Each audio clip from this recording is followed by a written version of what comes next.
Today we're gonna make the best snickerdoodles.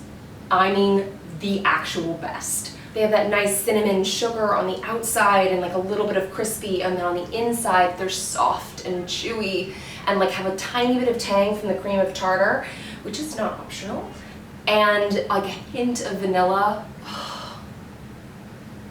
They're amazing. So, snickerdoodles, super duper fast. First we're gonna cream our butter and our sugar together. So I've got butter that's kind of soft but pliable, but still, you know, it's not like room temperature.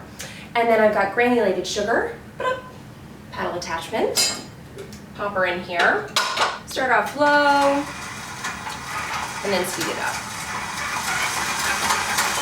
So while this is creaming, we are going to whisk together all of our dry ingredients. So I've got AP flour, baking soda, kosher salt. So the key ingredient to snickerdoodles is cream of tartar.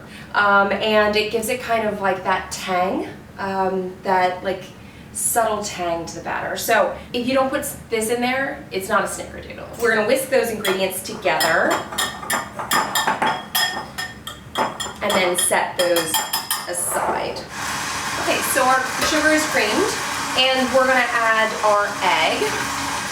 Beat that in. It's nice and creamy and it's homogeneous. We're gonna slow it down just a little bit, and I'm gonna add my milk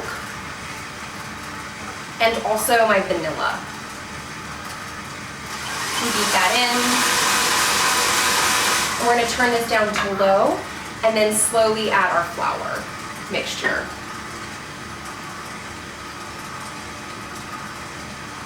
I don't want to wait until all of the flour has been incorporated before I add the next batch. I want to just kind of keep going.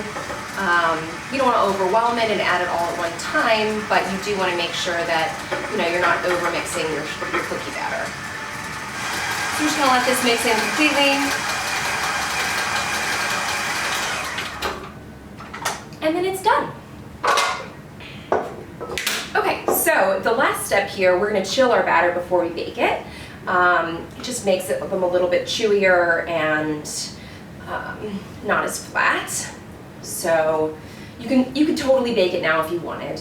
But I'm going to chill mine first, and before I do that, I am going to portion it with a cookie scoop. So this makes it chill faster. So I'm just going to pop this in the fridge and let it chill probably 30 minutes or so. It won't take very long because my scoop's pretty small.